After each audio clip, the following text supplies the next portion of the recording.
नमस्कार, मैं राज ज्योतिष गुरु फिर से हाजिर हूँ आप लोगों की सेवा में। और हर बार की तरह इस बार भी मैं एक नए विषय नए टॉपिक के साथ आप लोगों के समक्ष प्रस्तुत हूँ। आपने देख लिया होगा स्क्रीन पर, ससुराल कैसा होगा। जी हाँ, इसी टॉपिक पर आज का हमारा ये वीडियो आधारित है। बहुत से लोगों में उत्सुकता होती है ये जानने की, जिनके विवाह होने वाले हैं या जिनकी उम्र विवाह लायक हो गई है, वो ये जानना चाहते हैं क्या लड़का क्या लड़की की उन्हें ससुराल कैसा मिलेगा। लड़कियों के लिए तो सबसे पहले ये होता है कि उनका पति कैसा होगा, या फिर उनकी सास, मेन सास का होता है कि सास कैसी होगी। और ज़्यादातर लड़के जानना चाहते हैं कि भाई उनके जो है ससुराल कैसा होगा, उनके जो साले सालियाँ हैं वो कैसे होंगी। ये सारी चीज़ें अगर आप जानना चाहते हैं, थोड़ी सी भी अगर आपको जानकारी है ज्योतिष की, तो आप अपनी कुंडली में इसे आसानी से देख सकते हैं। वीडियो पर आगे बढ़ने से पहले मैं आप सभी लोगों से रिक्वेस्ट करना चाहूंगा कि वीडियो पूरा देखिएगा। अगर आपको लगे कि जानकारी अच्छी मिली है तो ही इसे लाइक कीजिएगा, शेयर कीजिएगा, और अगर आपने चैनल सब्सक्राइब ना किया हो तो सब्सक्राइब भी कर दीजिएगा। चलिए मित्रों, समय वेस्ट ना करते हुए हम सीधा अपने टॉपिक पर आते हैं। और इसे देखना कैसा है, हम सबसे पहले वो देखें कि इसको हम कैसे देखें। यह जो अभी ज्योतिष के विद्यार्थी हैं, जो ज्योतिष सीख रहे हैं, उनके लिए भी ये वीडियो बहुत ही अहम होने वाला है। देखिए, ये होती है हमारी कुंडली।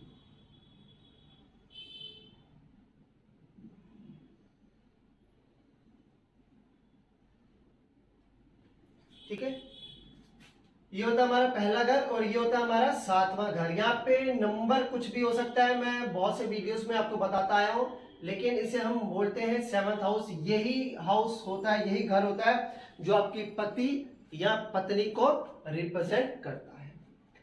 देखिए, सबसे पहले अगर आप जानना चाहते हैं कि आपके जो ससुराल है उस वहां पर उसकी धन की स्थिति कैसी होने वाली है, या आपकी पत्नी के पास शादी से पहले या पति के पास किस तरह या कितना धन अवेलेबल हो सकता है या होगा, या उनके घर की स्थिति, आर्थिक स्थिति कैसी होगी, तो उसके लिए आपको देखना है 8th हाउस, ये वाला।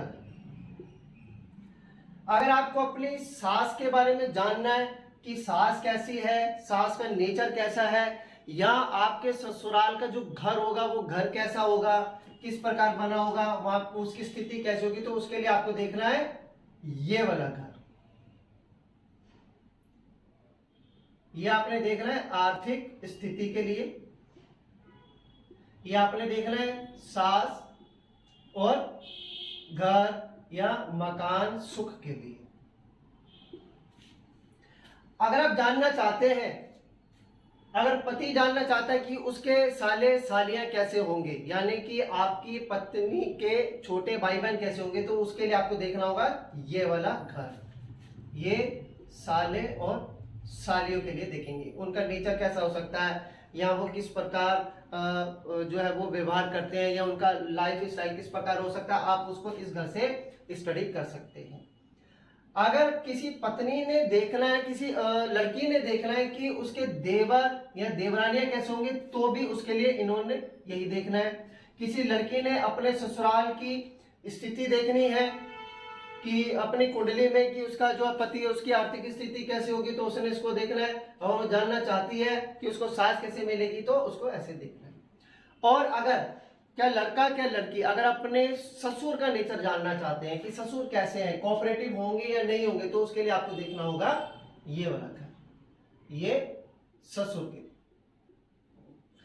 अब इसमें क्या चीज देखनी है, कैसे देखनी है, देखिए सबसे पहले आप देख लीजिए राहु, शनि, केतु और क्षीण चंद्रमा, ये होते हैं पापी ग्रह।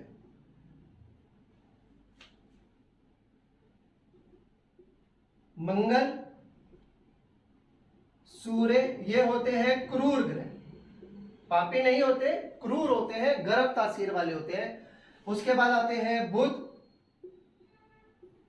शुक्र और गुरु और शुभ चंद्रमा, ये कहलाते हैं शुभ ग्रह।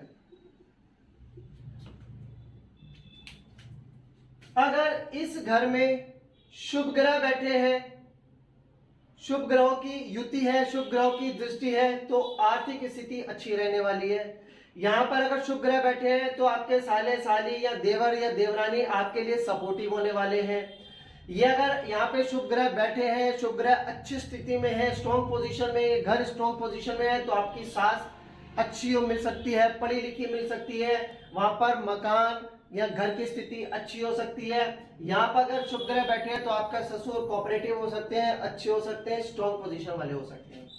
लेकिन अगर यहाँ पर बैठ जाए मंगल या सूर्य तो ये क्रूर ग्रह होते हैं। जैसे कि सास के घर में अगर मंगल और सूर्य बैठ गए तो वो हो सकता है कि सही हो लेकिन वो कोऑपरेटिव नहीं रहेंगे आपके साथ। अगर इसी तरह से राहु शनि और केतु की यहाँ पर दृष्टि हो जाए तो फिर आपकी अपनी सास के साथ बनने नहीं वाली, आप चाहे कुछ भी कर लीजिएगा।